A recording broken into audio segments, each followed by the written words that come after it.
Hello friends, आपका royal सिक्खू YouTube channel में स्वागत है। आज मैं आपके लिए अनसुनी अलौकिक कहानी लेकर आई हूँ। कहानी है भगवान गरुड़ की कहानी।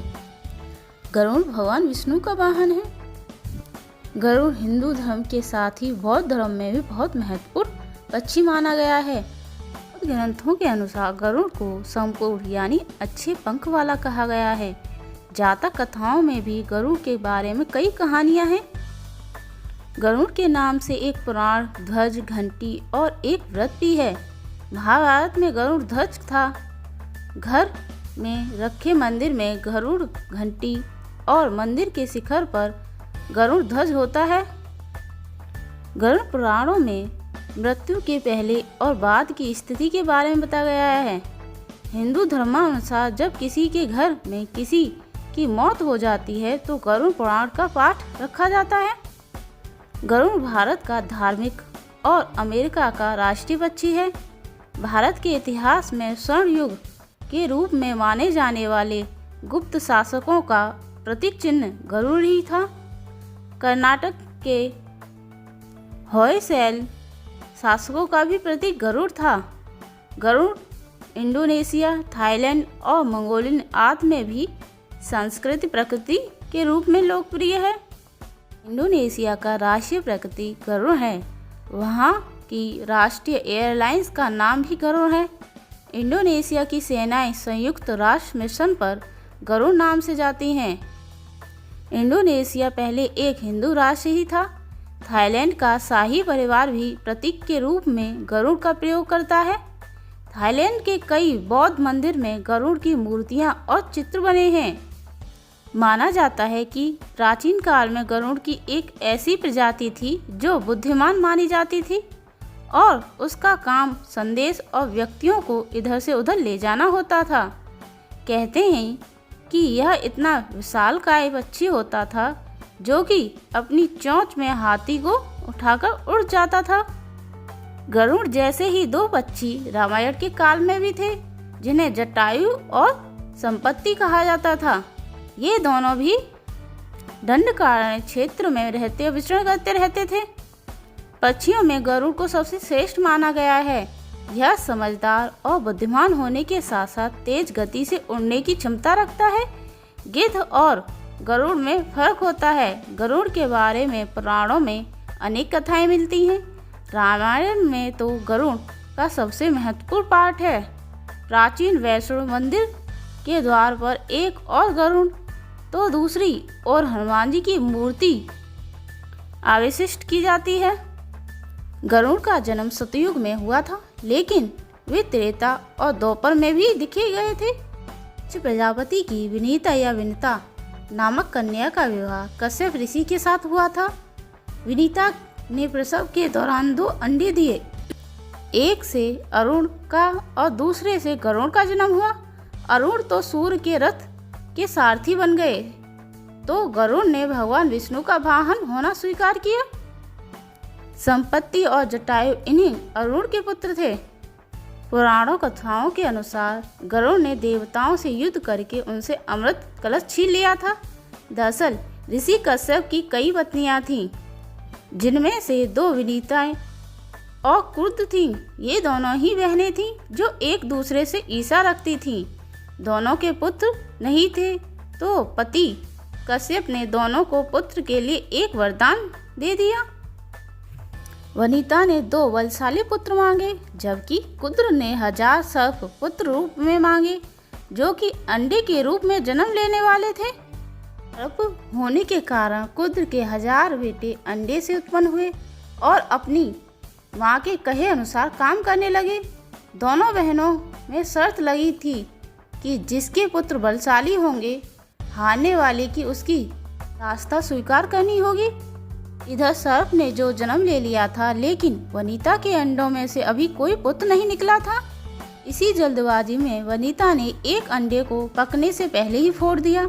अंडे से विकसित बच्चा निकला, जिसका ऊपर का शरीर तो इंसानों जैसा था, लेकिन नीचे का शरीर अर्धपक था, जिसका नाम अरुण था।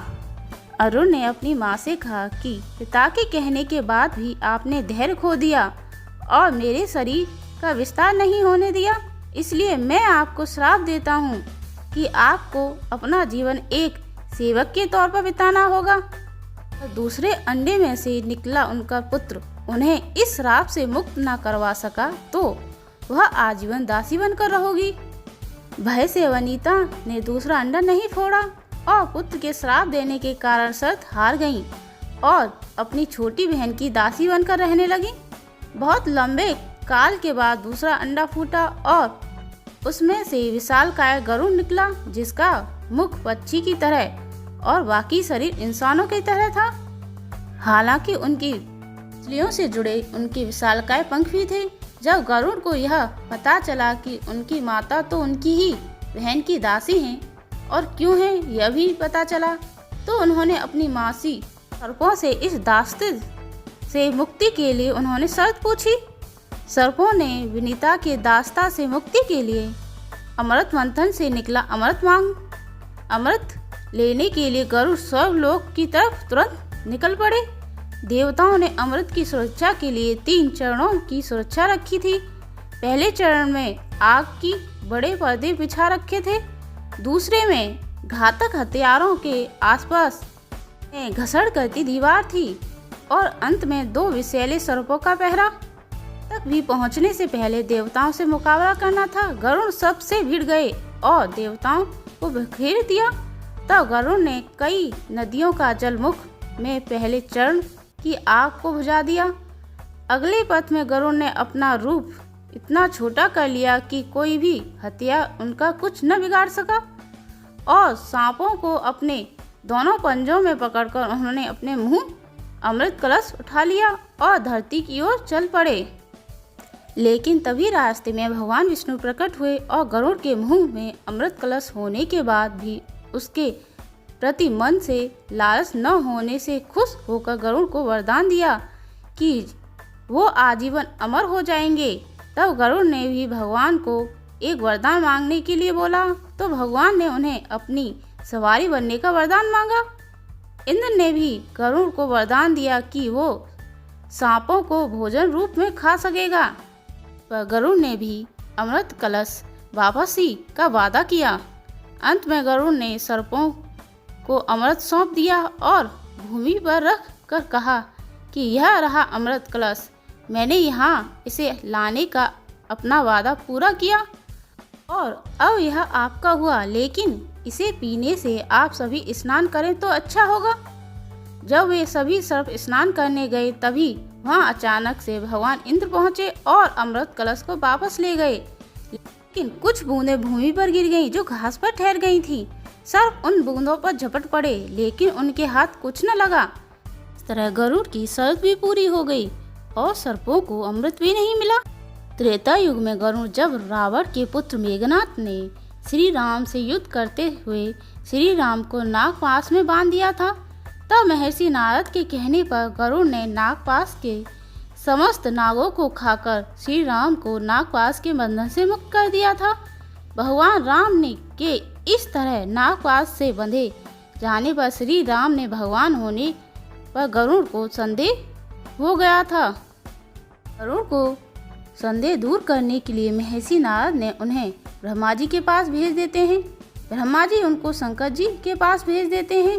भगवान शंकर ने भी गरुड़ को उनका संदेह मिटाने के लिए काकभूषणी जी नाम के एक कौवे के पास भेज दिया।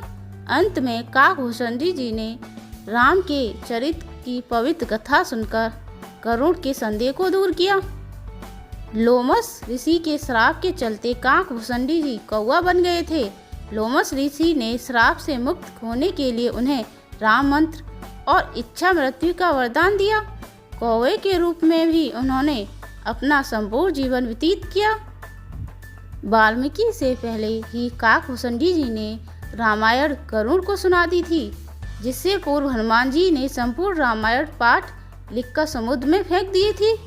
वाल्मीकि श्री राम ने समयकालीन थे और उन्होंने रामायण तब लिखी जब रावण वध के बाद राम का राज अभिषेक हो चुका था।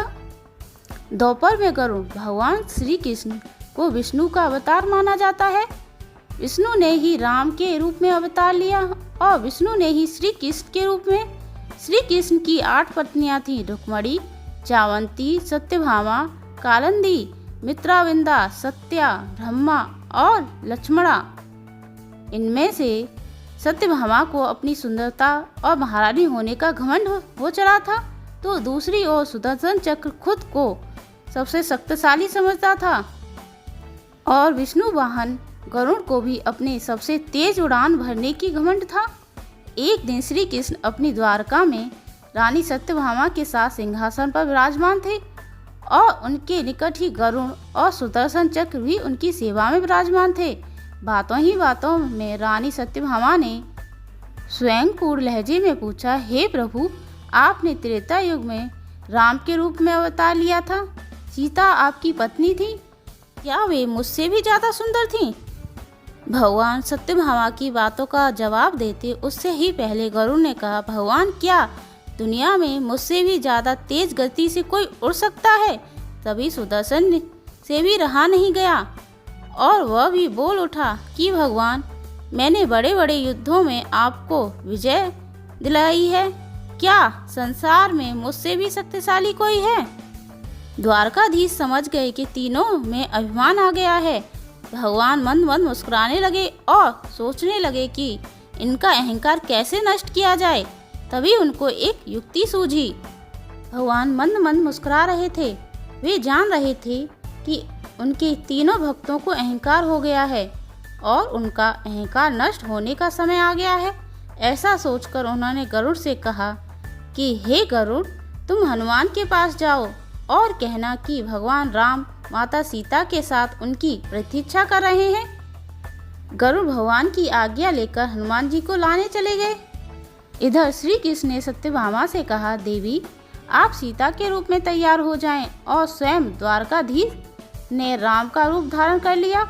तब श्री कृष्ण ने सुदर्शन चक्र को आज्ञा देते हुए कहा कि तुम पहले महल में प्रवेश द्वार पर पहरा दो और ध्यान रहे कि मेरी आज्ञा के बिना महल में कोई भी प्रवेश न कर पाए। सुदर्शन चक्र ने कहा, जो आज्ञा भगवान। और भगवान की आज्ञा पाकर चक्र महल के प्रवेश द्वार पर तैनात हो गया। गरुड़ ने हनुमान के पास पहुंचकर कहा कि हे वानर श्रेष्ठ, भगवान राम माता सीता के साथ द्वारका में आपसे मिलने के लिए पधारे हैं। आपको बुला लाने की आज्ञा है। आप मेरे साथ चलिए, मैं आपको अपनी पीठ पर बैठाकर शीघ्र ही वहां ले जाऊंगा।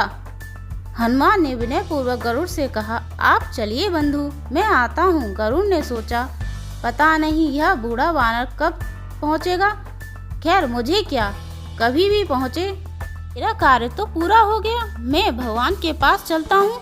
यह सोचकर गरुड़ शीघ्रता से द्वारका की ओर उड़ चले।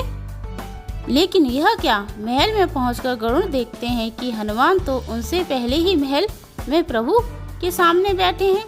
गरुड़ का सिर लज्जा से झुक गया। तभी श्री राम के रूप में श्री कृष्ण ने हनुमान से कहा कि पवन पुत्र, तुम बिना आज्ञा के महल में कैसे प्रवेश कर गए? क्या तुम्हें किसी ने प्रवेश द्वार पर रोका नहीं? हनुमान ने हाथ जोड़ते हुए सिर झुकाकर अपने मुंह से सुदर्शन चक्र को निकालकर प्रभु के सामने रख दिया। हनुमान ने कहा कि प्रभु, आपसे मिलने से मुझे कोई नहीं रोक सकता। इस चक्र ने रोकने का तनिक प्रयास किया था, इसलिए इसे मुंह में रख मैं आपसे मिलने आ गया। मुझे क्षमा करें। भगवान मन मन मुस्कुराने लगे। अंत में हनुमान ने हाथ जोड़ते हुए श्री राम से प्रश्न किया, हे प्रभु, मैं आपको तो पहचानता हूँ। आप ही श्री कृष्ण के रूप में मेरे राम हैं, लेकिन आज आपने माता सीता के स्थान पर किसी दासी को इतना सम्मान दे दिया कि वह आपके साथ सिंहासन पर विराजमान है। अब रानी सत्यभामा का अहंकार भंग होने की बारी थी। उन्हें सुंदरता का अहंकार था जो पल भर में चूर हो गया था। रानी सत्यभामा, सुदर्शन चक्र व गरुड़, तीनों का गर्व चूर चूर हो गया था। वे भगवान की लीला समझ रहे थे। तीनों की आंखों में आंसू बहने लगे और वे भगवान के चरणों में झुक गए। भगवान ने अपने भक्तों के अहंकार को अपने भक्त हनुमान द्वारा ही दूर किया। अद्भुत लीला है प्रभु की। राधे राधे, राधे राधे। जय जय जय बजरंगबली। जय श्री राम। आपको हमारी अलौकिक कहानी कैसी लगी कमेंट करके बताएं और ऐसी ही अलौकिक कहानी सुनने के लिए मेरे चैनल को सब्सक्राइब करें। Thank you.